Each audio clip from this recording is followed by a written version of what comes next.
Hi guys, and welcome back to the channel. My name is Max. Today I'll be telling you guys about how to make money on Guru.com.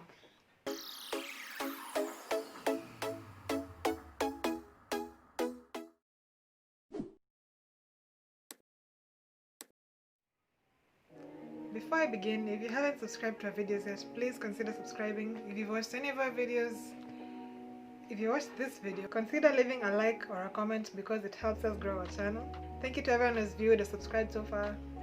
So let's get into the video. Okay, so Guru.com, I think I've mentioned this in the first video I ever made. Guru.com is a lot like Upwork for any of you who have heard of it or looked into it.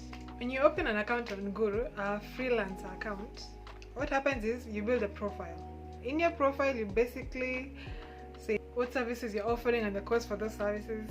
And I think I'll put a screenshot somewhere on the screen to show you the different categories of work that's available on Guru. Okay, so if you really want to earn good money on Guru, unlike Fiverr.com, which I did in the previous video, unlike Fiverr, on Guru, clients don't come looking for you. They can look at your profile, of course.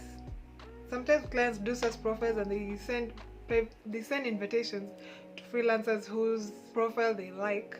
What you need to do is build a good profile, build a good portfolio. But Guru works differently from Fiverr in that it's usually the freelancers looking at job postings. So on Guru.com, clients post jobs. And like in Fiverr.com, a seller account and a buyer account are different. So if you open a seller account, if you also want a buyer account, you have to open a separate account. This might have changed because that was how it was when I first started on Guru.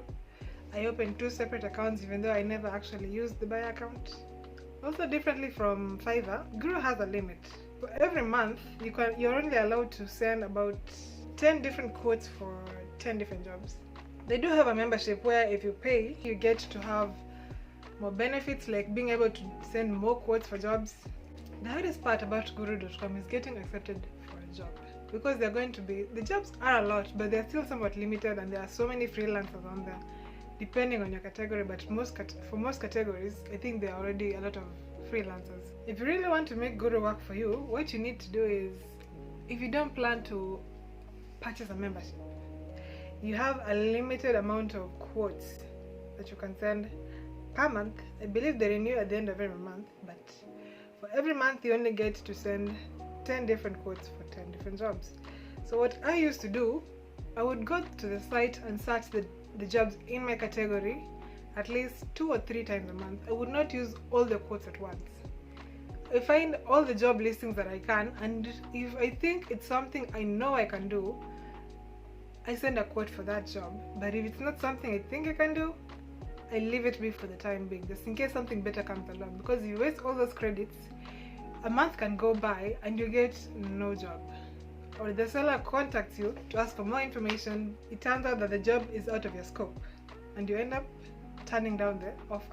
So on Guru, you don't see what anyone else is offering. It does show you how many other people have also sent quotes for the same job. So if I didn't have enough credits left, I would avoid the jobs that already had too many proposals because it's going to be a lot harder for you to get the job. And the best part about it though, is the competitive pricing. You can try to price your service to make it more desirable for your client. Although this is harder because you don't know what everyone else is proposing. The only issue that I ever had with Guru.com was I don't believe they have very strict protection for sellers. It's usually geared more towards the buyers or the clients. I'm actually no longer on the platform anymore. I was kicked out of the site because of a dispute with a client who, actually I think I'll leave the story for a different day because I did lose some money on Guru even though it was my highest earner when I first started. I was on Guru.com from late 2016 to I think 2018. In those 3 years, I think I made around $500 on Fiverr in 3 years. On Guru.com in those 3 years, I made around $1,500, which is $150,000 before I was kicked out of the site. But by that point, I had managed to collect a few clients who talked to me directly through email. So I will be talking about the issues that I had with Guru in a separate video, as it's something that can happen to any freelancer, whether you're on a freelancing site or not. The one thing that I really loved about Guru.com when I started out, like I mentioned, these freelancing sites, when you sign up for them, a lot of them will be free. Some like this Guru.com will have memberships where you pay to have more privileges than other freelancers, but most of them are going to allow you to open an account for free and search for work there, and they only cost you after you've had a job and you've earned money. They cut out their fee. I mentioned in the Fiverr video that Fiverr has one of the highest costs. They take away 20% of everything you earn. The best part about Guru when I started out was that they had the lowest fee. Guru can connect to a PayPal account. I don't think it can connect to a Kenyan bank, but I had it connected to my PayPal account.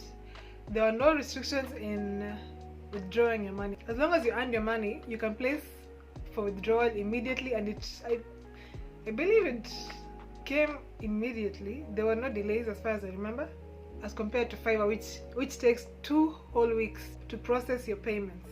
When I started out, the fee on Guru was around, I think, 8.9%. Because of the lower fee plan on Guru.com compared to a site like Fiverr, you get to earn more money. I don't think job availability will be a problem for you if you go to Guru.com. Other than having a good profile, competitive portfolio, competitive pricing, you're not going to have too much of a problem.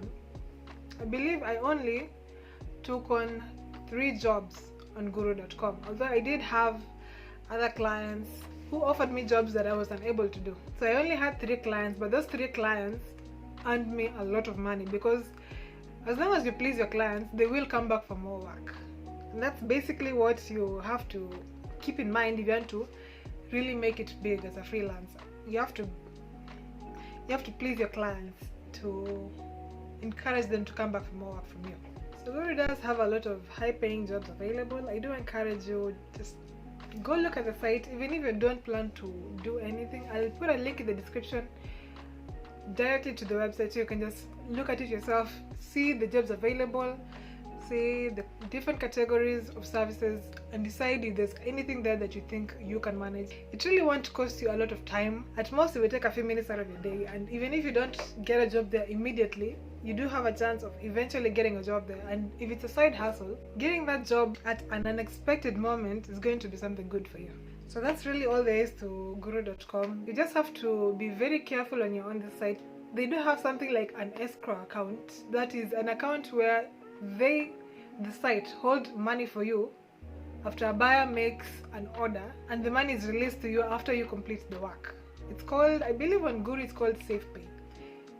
When you send a quote for a job, if you use SafePay, you can have a client either set part of the money in that SafePay account or just the whole amount, so that you know the money is there before you start the job, and you receive it after the job is done. The client can, however, dispute with Guru to have the money refunded to them, so you do need to complete the work that they tell you to do within the limits that they want. But not every client will be willing to go for SafePay. I know the clients, none of the clients I had ever used SafePay in the jobs that I did for them. So this can be dangerous. In case the client who got me kicked off of Guru, I did a job for him. It wasn't through SafePay. I did a job for him, and he paid the money, and I withdrew the funds. But then what happened was he sent a dispute to the website and told them that he did not mean to send that payment. And I already had other invoices that he had yet to pay on my Guru account. But because I did not see the emails for that dispute, what happened was Guru closed down my account, and I could not recover that account. I could not open a new account. When I attempted, because I was still using the same email for my PayPal withdrawals, they closed that account as well. I did, however, manage to talk to the support, and they allowed me to open my account and save my interactions with that client. But you do have to be careful. Not every client will go for SafePay. You do have to protect yourself a bit to make sure that someone doesn't dupe you.